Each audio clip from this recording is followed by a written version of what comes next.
All right, guys, so we're out here on the prairie once again, and it is a pattern testing day. I'm going to roll some of this into some B-roll in the upcoming video that I'll create with this. Probably release sometime between the end of June and beginning of July-ish. It's trying to coincide with Ithaca Mag 10, everything you need to know about videos. So still working on those. But today we're out pattern testing 10 gauges. Hand load. You have probably seen the Devastator Bismuth Load, which is these right here. I've got green and red Cheddies from Boss and Heavy, and just to keep things consistent, they're identical hulls. They're both Cheddites. They were both once fired, and they both have Rio 209 primers in them, which I don't know that I like. They seem to be a little bit thin. I've had a couple of primer punctures today, but no other pressure signs. Well, not today, but yesterday. I'm finishing up the pattern testing now at 60 yards.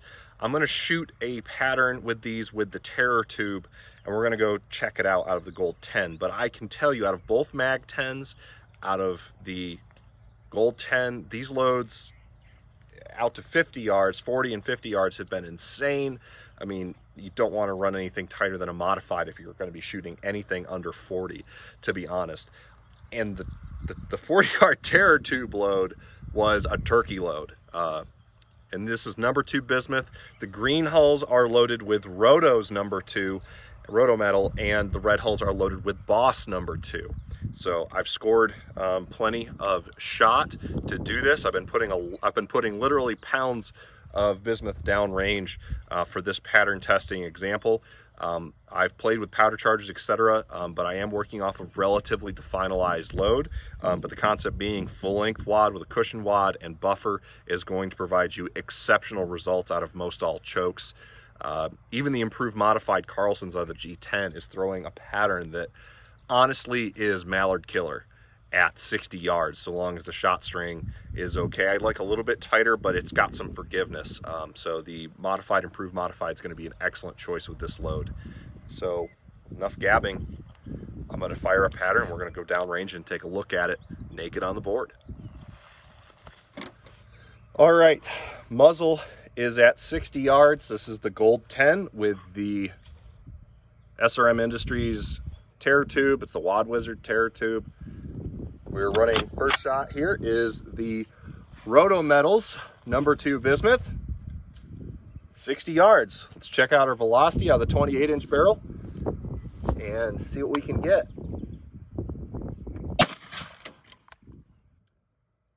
It's reading 1335, but I don't exactly believe that. That was probably an error. Every once in a while I have a high or a low, and it's not consistent with the general average. So cycled that just fine. But yeah, not sure why 1335 is the reading, but we'll record it. Honestly, if I throw away the spreads, I've had one down at 1178, and that is the second one up in the 1330s. I don't think it's accurate, but we'll see. If it consistently happens, there's one of two things. Either the powder and the load is not consistent, or the chronograph isn't quite calibrated correctly. Who knows? Anyways, let's go down range and see what the pattern is.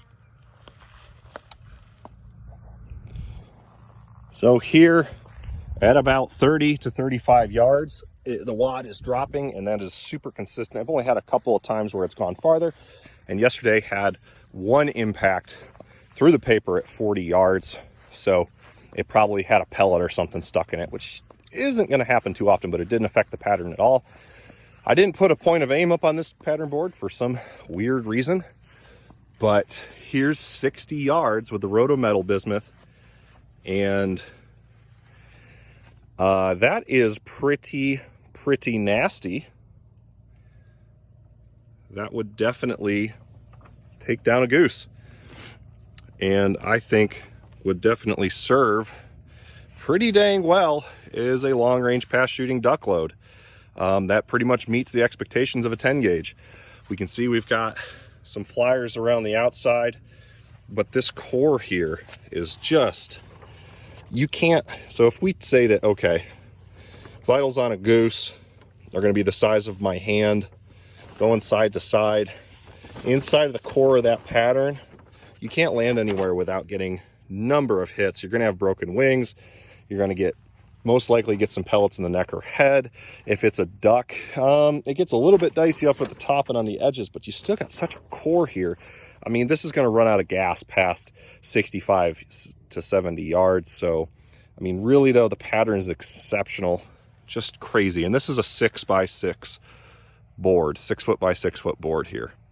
All right, let's take it down and take a look at the others. But if we want to get a quick look here at the improved modified, this is the boss shot. That's a pretty crazy pattern right there. That's 60 yards. And let's take a look at the Rotometals. Pretty much the same. X's were already holes in the paper. So pretty crazy, guys. All right, so I've got, let's see, I got about 5 more shots to take at 60 yards. I'm going to go ahead and get this pattern swapped out. And once I finish compiling all the data, I will definitely be sharing it with you in a video. If you're interested in more about this load and you want to see some more of the written progress, you can go on to duck hunting, the duck hunting forum, and take a look in the shotguns, loads, chokes, shells section of the forum, and you'll take a look at Bismuth 10 gauge load. What's your favorite is what I titled the string there. And it's got a lot of good input from some other guys and a lot of tracking on this project in particular. As always, guys, I hope you enjoyed the video. This is just an impromptu, take you along, show you what I'm up to. But, you know, obviously it's almost July, so I've got to get the guns ready for September through February.